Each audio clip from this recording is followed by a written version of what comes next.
Hello friends, आज हम देखेंगे प्रश्नावली 1C, जिसमें क्वेश्चन नंबर 1 है सिद्ध कीजिए कि 3√3 एक परमेय संख्या नहीं है।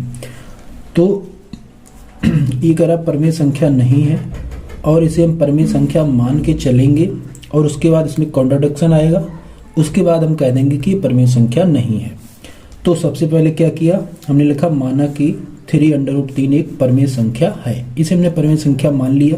अगर ये परमेय संख्या है तो इसे P/Q के रूप में लिख सकते हैं। तो यहाँ से लिखेंगे 3√3 इक्वल टू P/Q, जहाँ P और Q पूर्णांक हैं and Q does not equal to 0। तो P और Q कैसी है, पूर्णांक हैं। तो यहाँ से हम लिखेंगे जो 3 है गुणा में ये नीचे आ जाएगा, तो यहाँ से हो जाएगा √3 इक्वल टू P/3Q। अब यहाँ से हम देखेंगे इस समीकरण से कि जो मेरा P है वो भी पूर्णांक है, Q भी पूर्णांक है और 3 भी कैसी संख्या होती है, पूर्णांक। तो P/3Q कैसी संख्या होगी, परमेय संख्या। और √3 उसके बराबर है, तो अगर किसी परमेय संख्या के बराबर में कोई संख्या है तो वो भी परमेय होनी चाहिए।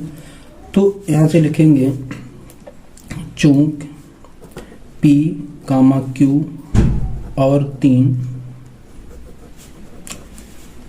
पूर्णांक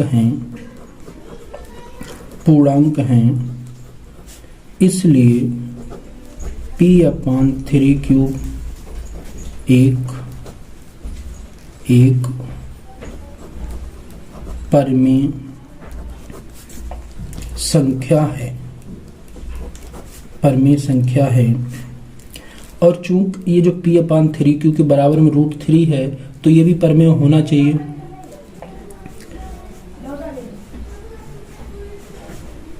इसलिए यहाँ से लिखेंगे इसलिए √3 भी परमेय संख्या होगा। लेकिन हमें तो पता है कि √3 कैसा है, एक अपरमेय संख्या है। तो यहाँ से नीचे लिखेंगे बट लेकिन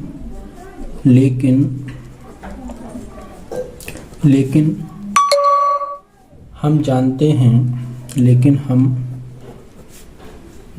हैं कि √3 एक परमेय संख्या है। √3 एक अपरमेय संख्या है। ये जो विरोधाभास आ रहा है वो क्यों आ रहा है, वो नीचे लिख देंगे। यह विरोधाभास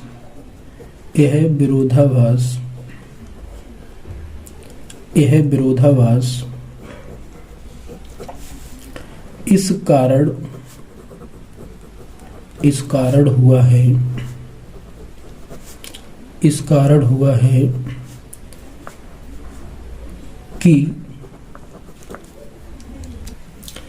कारण हुआ है कि हमने मान के चले 3√3 एक परमेय संख्या है।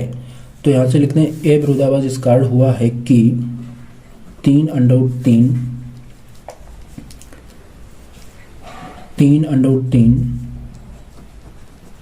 परमेय संख्या माना है। तो यहाँ से जो हमने परमेय संख्या माना है वो हमारी कल्पना कैसी है, गलत हो गई है। तो नीचे लिख देंगे अतः हमारी कल्पना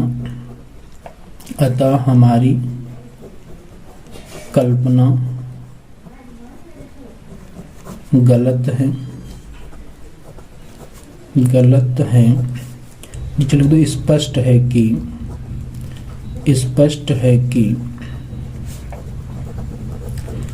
3√3 एक अपरमेय संख्या है, एक अपरमेय संख्या है। प्रश्नावली 1C का क्वेश्चन नंबर 2 है, सिद्ध कीजिए कि √5 एक अपरिमेय संख्या है। तो हमें सिद्ध करना है कि √5 जो है वो एक अपरिमेय संख्या है। तो इसे कैसे करेंगे?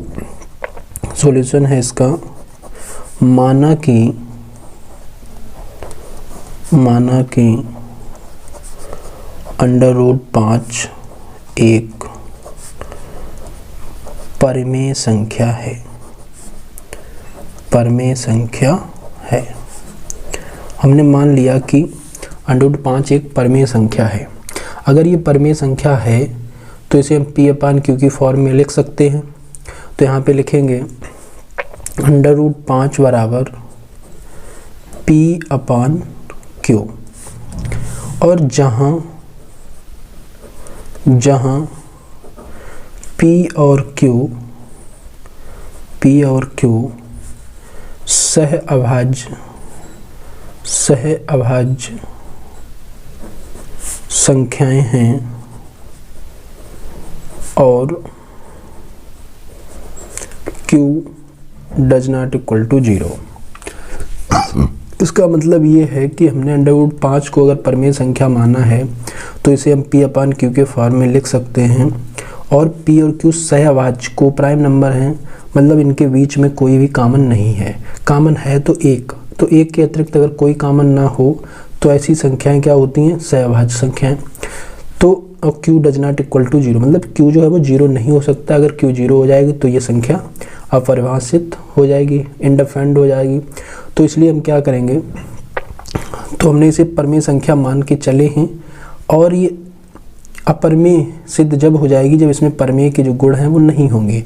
तो अब हम क्या करेंगे, यहाँ से लिखेंगे P बराबर या √5Q बराबर P, इसका इसमें गुणा हो जाएगा। तो यहाँ पे इसे मानेंगे समीकरण नंबर 1। इसका करेंगे दोनों तरफ वर्ग। अगर दोनों तरफ वर्ग करेंगे तो लिखेंगे दोनों तरफ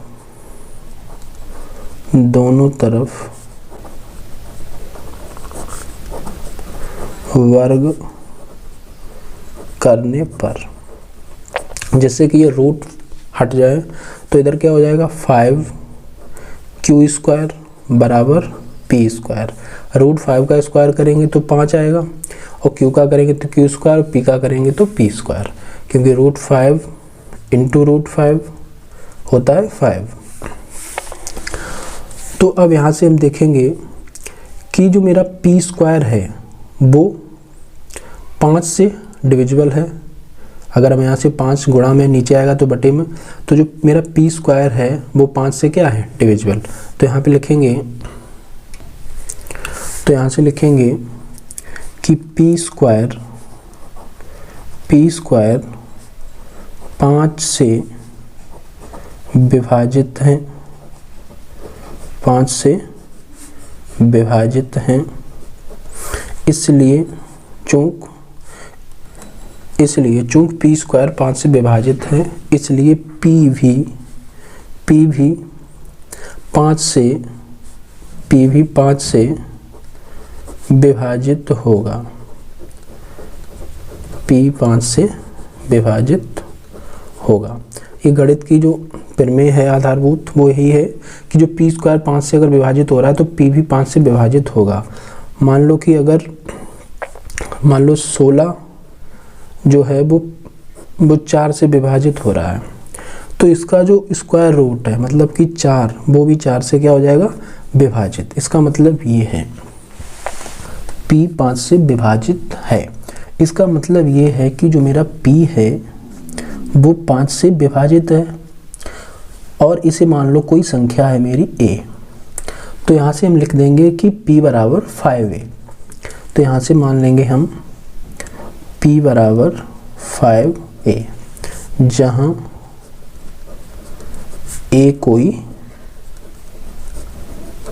पूर्णांक है, जहाँ A कोई पूर्णांक है।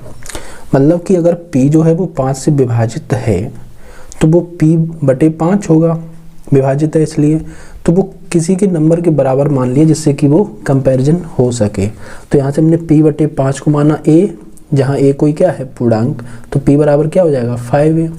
जो p बराबर मेरा 5a मिला है इसे हम इस इक्वेशन में रखेंगे, इसे डाल लेंगे इक्वेशन नंबर 2, समीकरण नंबर 2।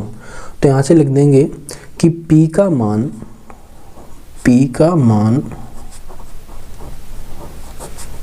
समीकरण 2 में रखने पर, अब हम ये जो p का मान मिला है 5a इसे समीकरण 2 में लगाएंगे। तो यहाँ से क्या हो जाएगा 5q² बराबर 5a और इसका स्क्वायर, इसे खोल देंगे यहाँ से, तो 5q² बराबर 25a²।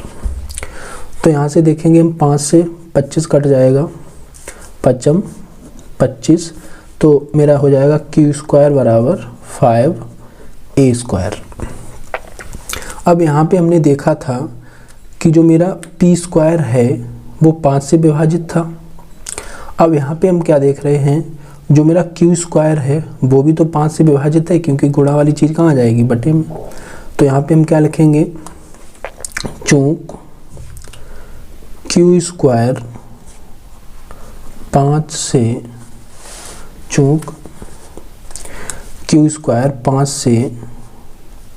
विभाजित है,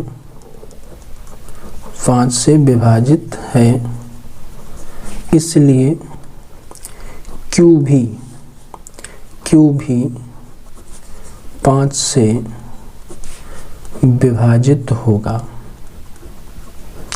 5 से विभाजित होगा।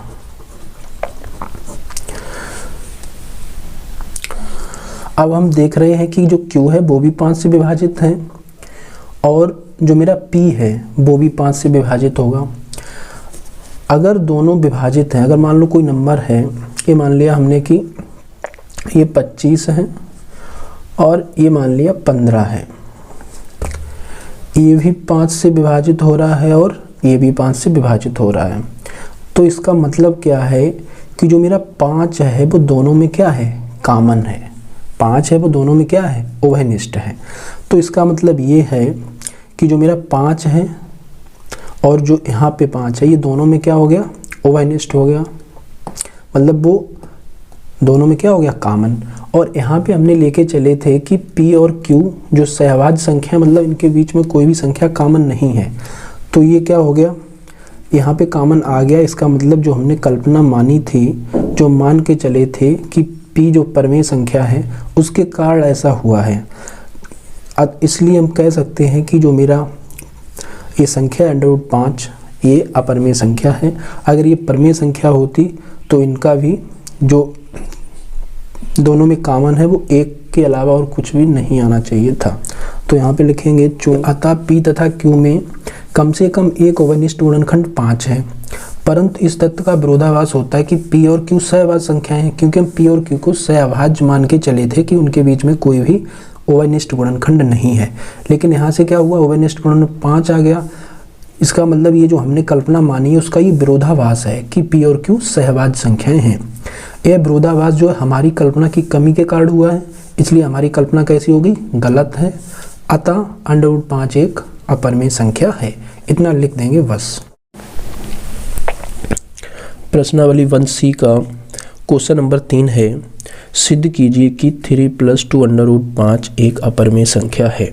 तो हम क्या करेंगे, इसे परमेय मान के चलेंगे। तो यहाँ से लिखेंगे माना कि 3 + 2√5 एक परिमेय संख्या है, एक परमेय संख्या है। इसलिए 3 + 2√5 बराबर p/q, क्योंकि परमेय संख्या को हम p/q की फॉर्म में लिख सकते हैं। तो यहाँ से लिखेंगे जहाँ p तथा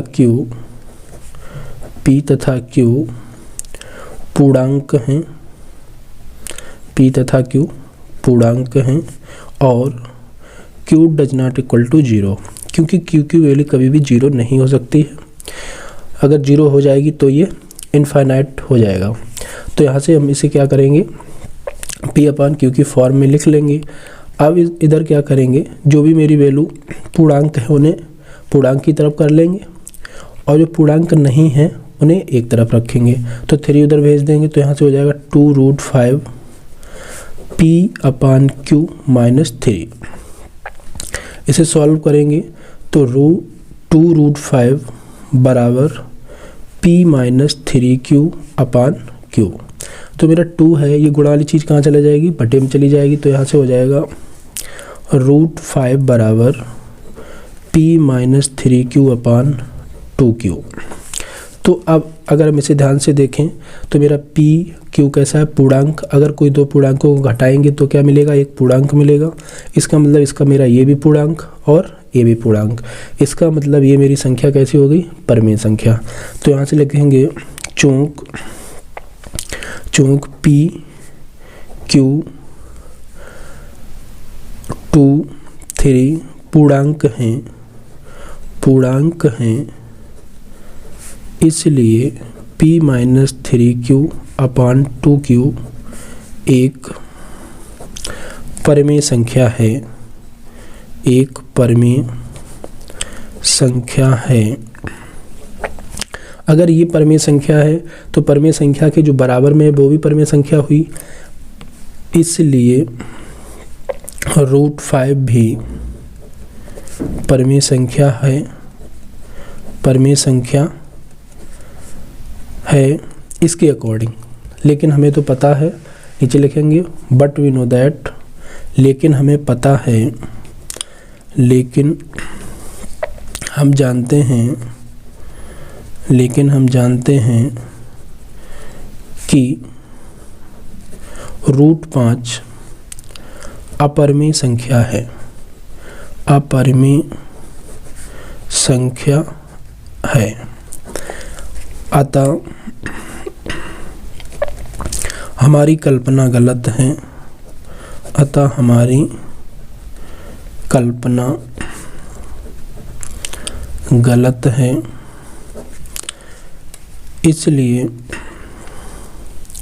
इसलिए स्पष्ट है कि 3 + 2√5 एक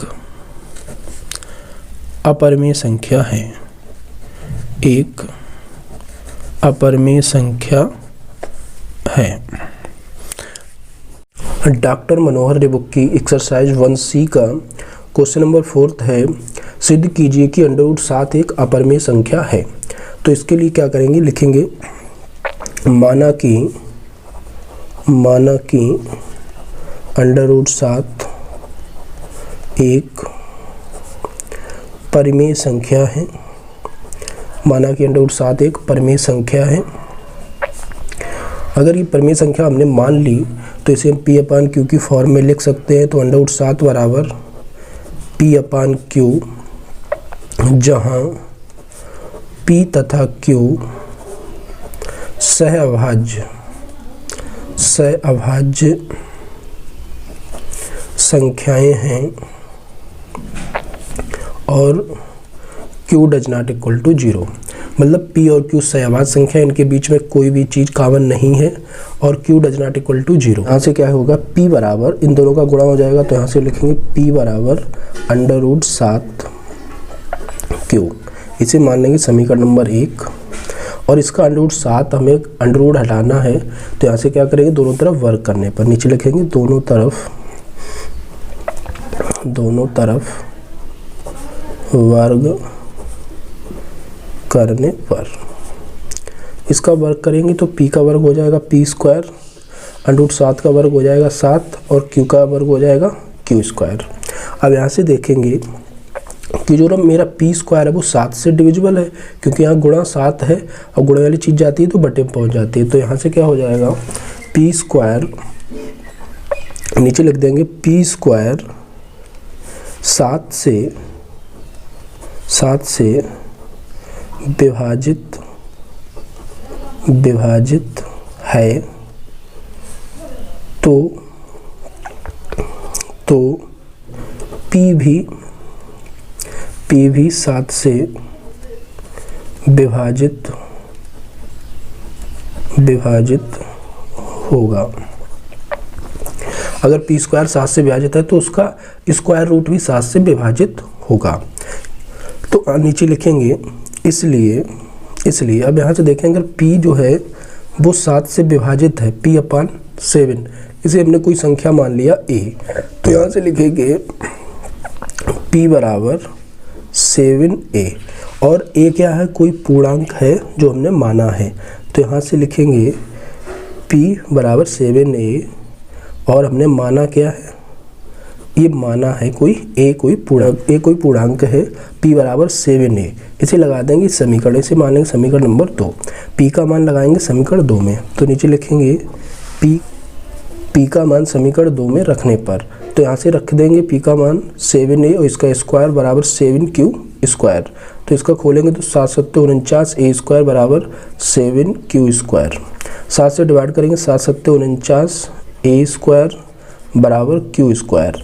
अब यहाँ पे हम देखेंगे कि जो मेरा q स्क्वायर है ये 7 से डिविजिबल है, क्योंकि 7 इसके गुणा में है तो ये बटे में आ जाएगा, तो यहाँ पे भी लिखेंगे कि चूँकि q स्क्वायर 7 से विभाजित है, q स्क्वायर 7 से विभाजित है, तो q भी 7 से विभाजित होगा, q भी 7 से विभाजित होगा। नीचे लिखेंगे अतः p तथा q में कम से कम एक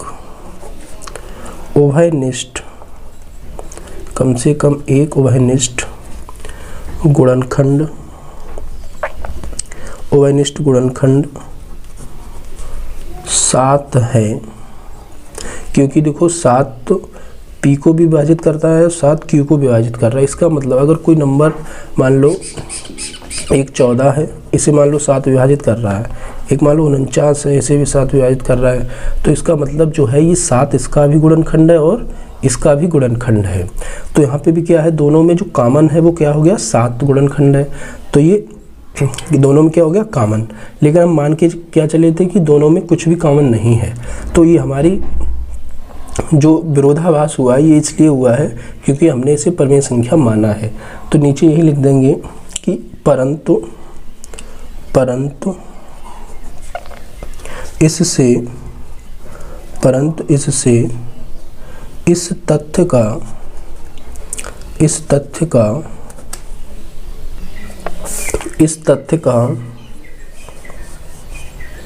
तथ्य का विरोधाभास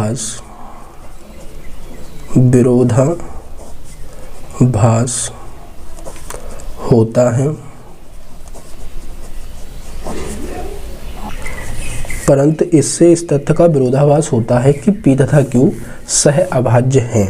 मतलब कि p तथा q सह अभाज्य है, इसका विरोध हो रहा है क्योंकि इसमें जो है वो 7 कॉमन आ रहा है, तो इसलिए ये क्या हो गया, विरोधाभास हो गया है। नीचे लिख देंगे यह विरोधाभास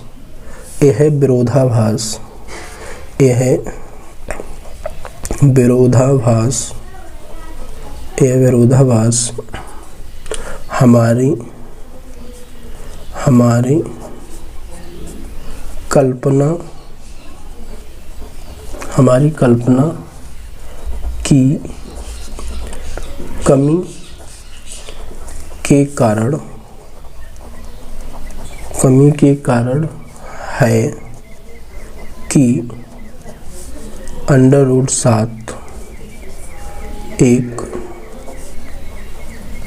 परिमेय संख्या है। तो हमने ये विरोधाभास जो आया है वो इसलिए आया है क्योंकि हमने √7 को परिमेय संख्या मान लिया है।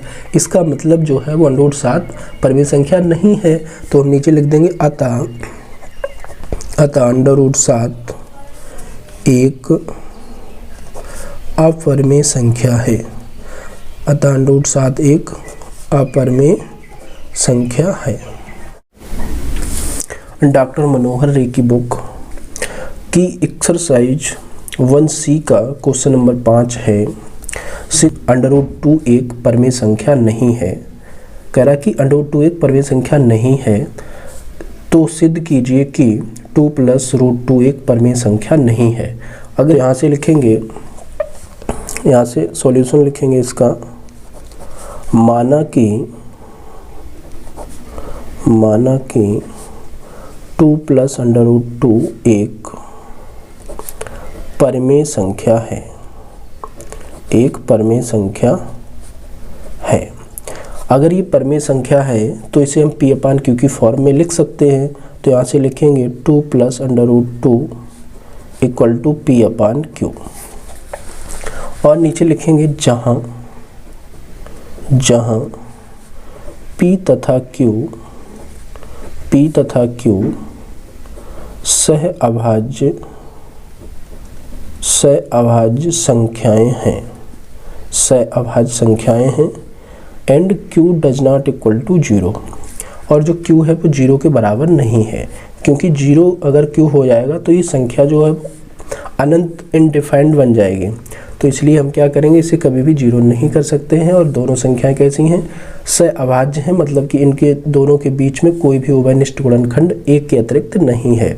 तो अब हम क्या करेंगे कि जो मेरी √2 है उसे एक तरफ रखेंगे, और जो मेरी परमेय संख्याएं हैं, परमेय संख्या जो बन सकती है उसे एक तरफ रखेंगे। तो देखेंगे इधर लिखेंगे √2 = P/Q - 2। तो यहाँ पे लिखेंगे चूंकि P, Q और 2 जो है ये सब कैसे हैं, ये पूर्णांक हैं, इसलिए P/Q - 2 एक परमेय संख्या है, एक परमेय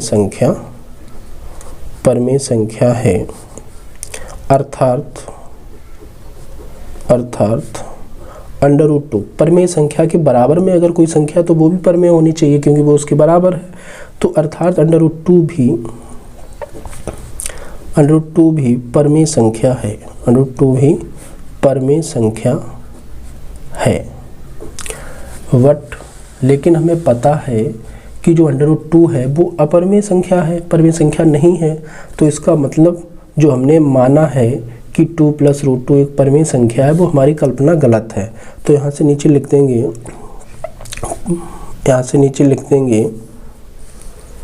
परंतु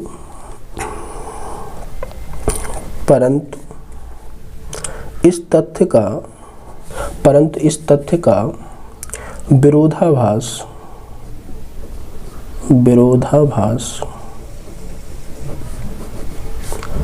प्राप्त होता है, परंतु इस तथ्य का विरोधाभास प्राप्त होता है कि √2 एक अपरिमेय संख्या है, एक अपरिमेय संख्या है। अतः अपरिमेय संख्या है, अतः हमारी कल्पना गलत है।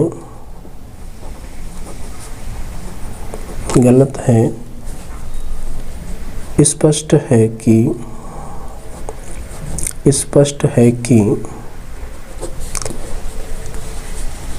2 + √2 एक परमेय संख्या नहीं है, एक परमेय संख्या नहीं है, एक परमेय संख्या। डॉक्टर मनोहर रिकी एक्सरसाइज 1C का क्वेश्चन नंबर है 6। इसमें कह रहा है कि सिद्ध कीजिए कि निम्नलिखित संख्याएं अपरिमेय हैं। तो 1/√2, 7√5, 6 + √2। तो इसका सॉल्यूशन देखेंगे। सबसे पहले 1/√2 जो है एक अपरिमेय संख्या है, इसे सिद्ध करेंगे। तो सबसे पहले क्या करेंगे, माना कि 1/√2 एक परमेय संख्या है। इसे हमने परमेय संख्या मान लिया है। अगर ये परमेय संख्या है तो परमेय संख्या क्या होती है, जिसे हम P/Q की फॉर्म में लिख सकते हैं। तो इसे हमने लिख दिया P/Q के बराबर। तो इसका यहाँ से गुणा करेंगे, तो हो जाएगा √2p बराबर q। इसे मान लेंगे समीकरण नंबर 1। और q does not equal to 0, क्योंकि यहाँ पे जब p अपान q मानते हैं तो q does not equal to 0, और p और q कैसी संख्याएं हैं? सहअभाज्य संख्याएं हैं। सहअभाज्य संख्याओं का मतलब इन दोनों के बीच में एक के अतिरिक्त और कुछ भी कॉमन नहीं होता है। यहाँ से लिखेंगे √2 इक्वल टू, ये p गुणा वाली चीज जाएगी अपान में, तो q अपान p। तो यहाँ से देखेंगे कि √2 मेरी कैसी संख्या है? हमें पता है कि ये एक अपरिमेय संख्या है और q अपान p कैसी है? परिमेय संख्या है। तो कभी भी जो परिमेय संख्या है वो अपरिमेय संख्या के बराबर नहीं हो सकती है। तो यहाँ से लिखेंगे चूंकि q अपान p एक परिमेय संख्या है, परिमेय संख्या है जो √2 के बराबर है, और √2 हमें पता है कि एक अपरिमेय संख्या है, एक अपरिमेय संख्या है, एक अपरिमेय संख्या है जो परिमेय संख्या के, जो परिमेय संख्या के बराबर नहीं हो सकती, नहीं हो सकती। अतः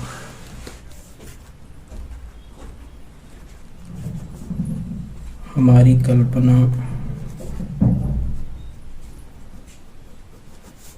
गलत है, इसलिए 1/√2 एक अपरिमेय संख्या होगी, एक अपरिमेय संख्या होगी।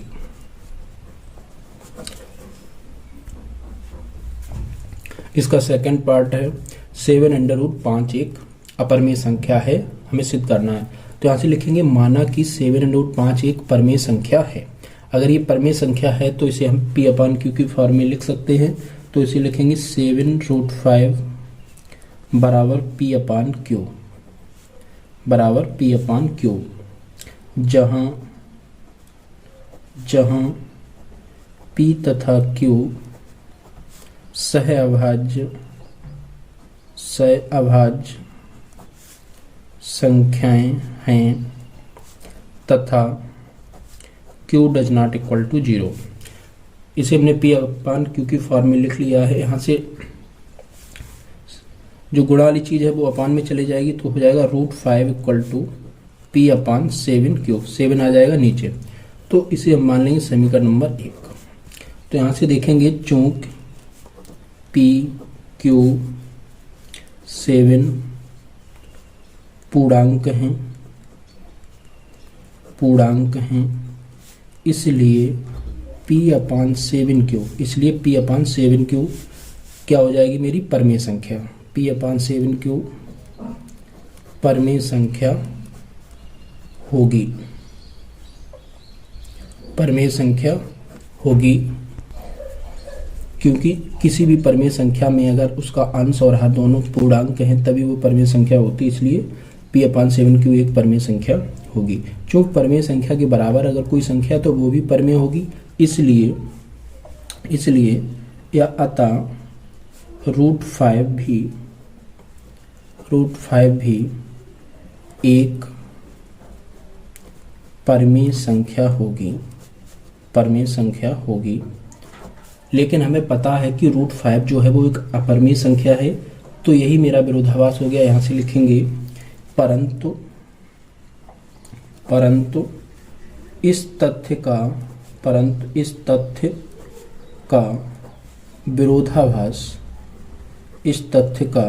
विरोधाभास प्राप्त होता है कि √5 एक अपरिमेय संख्या है। √5 एक अपरिमेय संख्या है। अतः हमारी कल्पना गलत है। स्पष्ट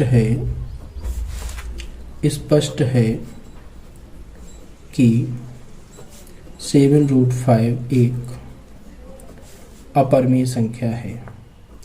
एक अपरिमेय संख्या है। इसका थर्ड पार्ट है 6 + √2। तो इसे भी हमें अपरिमेय संख्या सिद्ध करना है। तो यहाँ से लिखेंगे माना कि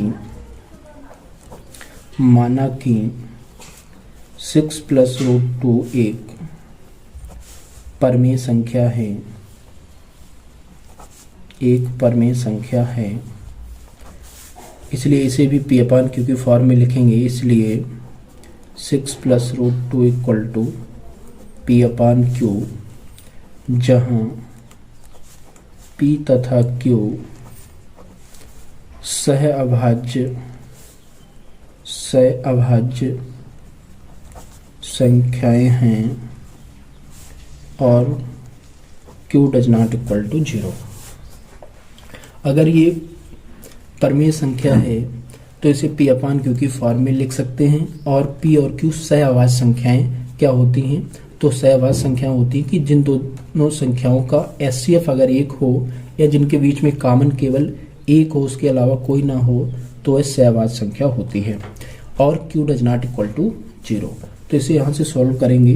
√2 = P/Q, 6 उधर जाएगा तो माइनस का हो जाएगा, इसे डालेंगे समीकरण नंबर 1। तो यहाँ से देखेंगे कि P पूर्णांक है, Q पूर्णांक है और 6 भी पूर्णांक है। अगर कोई दो पूर्णांकों को हम घटाएंगे तो उनका जो अंतर आएगा वो भी क्या होगा? एक परमेय संख्या होगा या पूर्णांक होगा।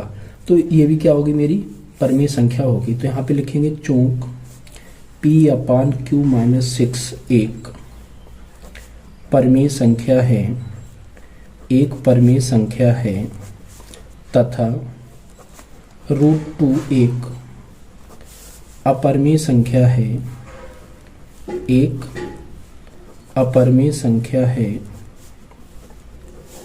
अपरमेय संख्या है। तो √2 अपरमेय संख्या और ये परमेय संख्या कभी भी बराबर नहीं हो सकती हैं, इसलिए हमारी कल्पना क्या हो जाएगी? गलत हो जाएगी। तो यहाँ से लिखेंगे एक परमेय संख्या तथा √2 एक अपरमेय संख्या है जो कि एक दूसरे के बराबर हैं, जो कि असंभव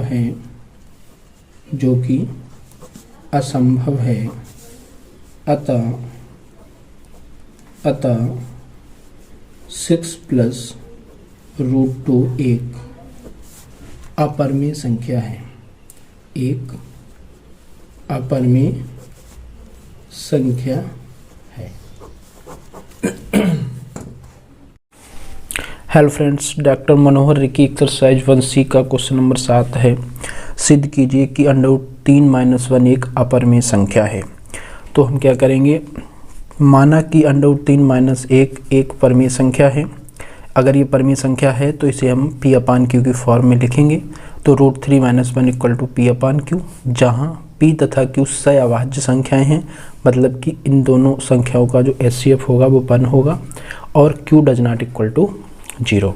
तो इसे हम सॉल्व करेंगे। यहाँ से √3 = P/Q, -1 इधर आएगा तो प्लस का हो जाएगा, P/Q + 1।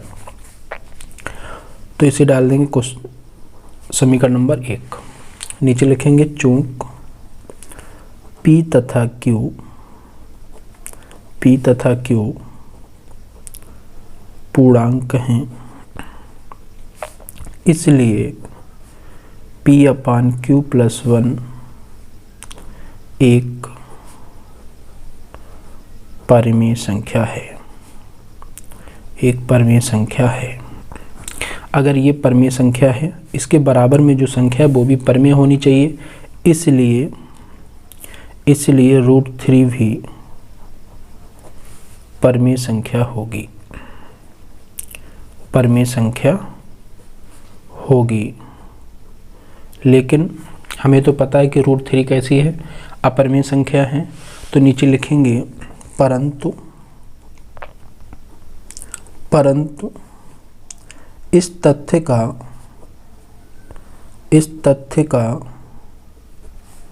विरोधाभास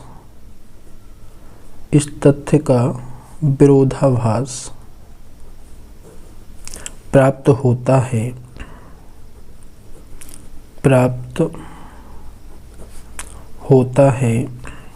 कि √3 एक अपरमेय संख्या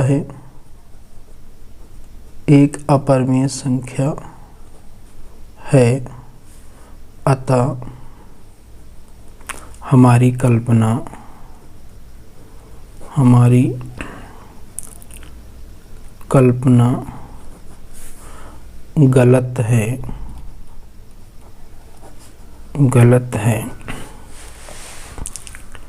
गलत है। स्पष्ट है कि √3 - 1 एक अपरमेय संख्या है।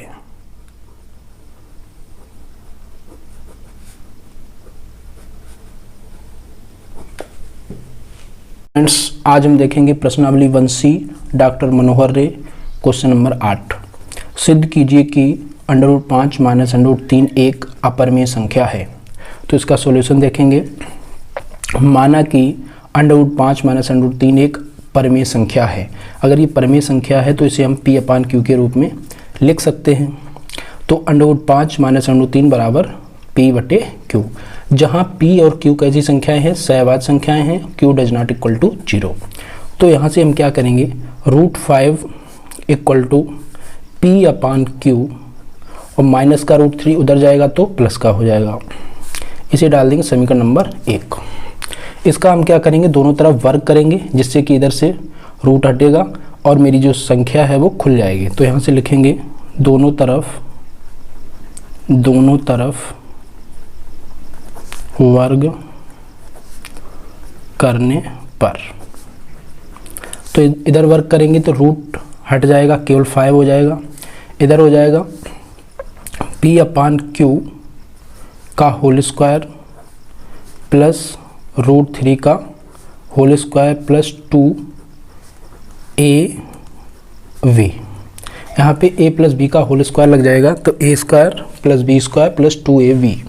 तो इसे देखेंगे आगे से 5 = P²/Q² प्लस √3 का स्क्वायर 3 प्लस 2√3 P/Q। तो इधर क्या करेंगे, रूट वाली संख्या एक तरफ रखेंगे, बाद बाकी चीज़ें एक तरफ ले जाएंगे। तो इधर लाएंगे 5 - 3 माइनस P²/Q² = 2√3 इंटू P/Q। तो 5 - 3 2 माइनस P²/Q² = 2√3 P/Q। तो √3 यहाँ रखेंगे, बाद बाकी चीज़ें इधर लाएंगे। तो यहाँ हो जाएगा 2 माइनस P²/Q², और ये Q इधर आ जाएगा तो ऊपर, P आएगा तो नीचे, और ये 2 आ जाएगा नीचे। तो ये बन जाएगा Q/2P, 2 माइनस P²/Q² = √3। तो ये जो मेरी संख्या है ये परमेय संख्या है, क्योंकि P और Q पूर्णांक है, 2 भी पूर्णांक है, दो पूर्णांकों को घटाएंगे तो भी पूर्णांक मिलेगा। तो ये मेरी संख्या कैसी होगी, परमेय संख्या। तो यहाँ से लिखेंगे चूंक P, Q, 2 पूर्णांक हैं, इसलिए Q/2P 2 माइनस P² / Q² एक परिमेय संख्या है, एक परिमेय संख्या है। अगर ये परिमेय संख्या है तो इसके बराबर में जो संख्या वो भी परिमेय होनी चाहिए। अतः √3 भी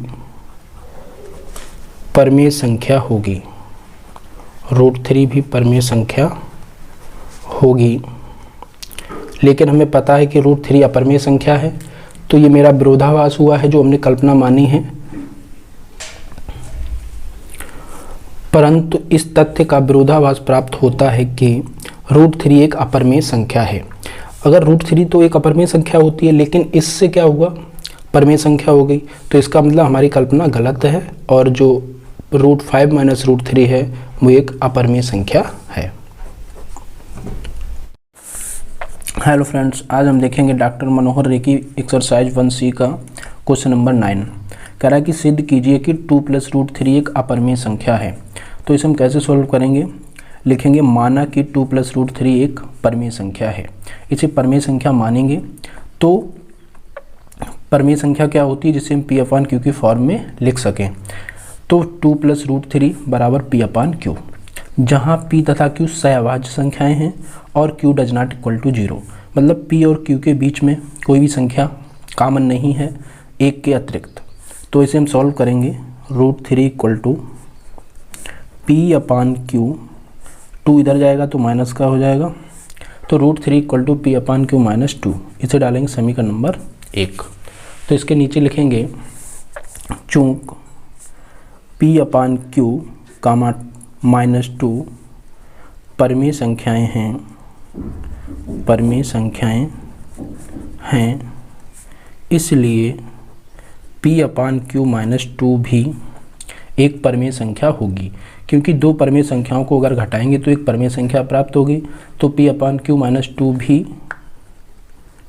एक परिमेय संख्या होगी, परिमेय संख्या होगी। अगर ये परिमेय संख्या है तो इसके बराबर में जो संख्या वो भी परिमेय संख्या होनी चाहिए, अर्थात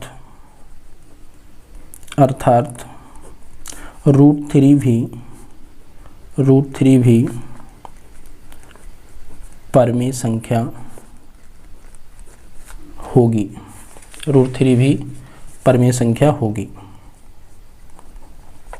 परंतु हमें पता है कि √3 एक अपरिमेय संख्या होती है, तो यहाँ पे लिखेंगे परंतु इस तथ्य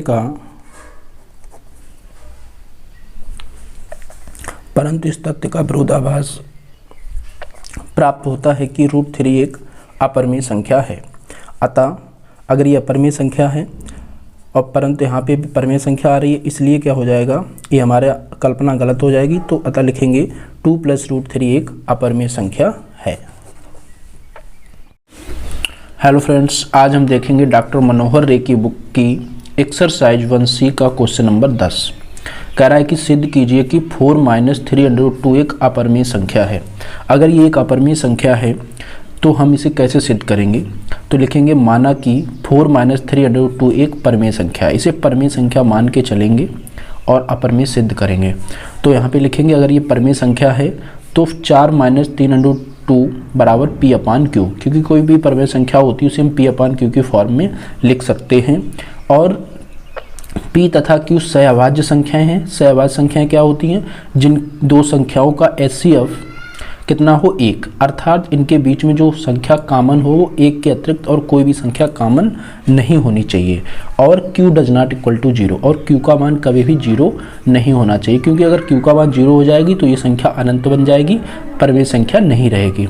तो इसे सॉल्व करेंगे। यहाँ से 4 इधर ही रखेंगे तो 4 P/Q इधर लाएंगे तो माइनस का हो जाएगा P/Q बराबर 3√2 उधर ले जाएंगे तो हो जाएगा 3√2।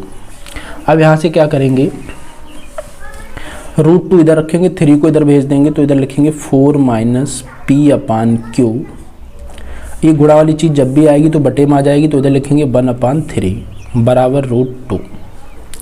तो यहाँ से देखेंगे कि जो मेरी 1/3 4 माइनस पी अपान क्यू संख्या ये परमेय संख्या है, क्योंकि ये सारी चीज़ें परमेय हैं और कोई भी परमेय संख्या को घटाएंगे तो वो कैसी संख्या होगी, परमेय होगी। तो यहाँ से लिखेंगे चूंक 3 4 और पी अपान क्यू पूर्णांक हैं, इसलिए 1/3 4 माइनस पी अपान क्यू परमेय संख्या होगी, परमेय संख्या है। तो अगर ये परमेय संख्या तो इसके बराबर में कोई संख्या वो भी परमेय होगी, तो √2 भी परमेय संख्या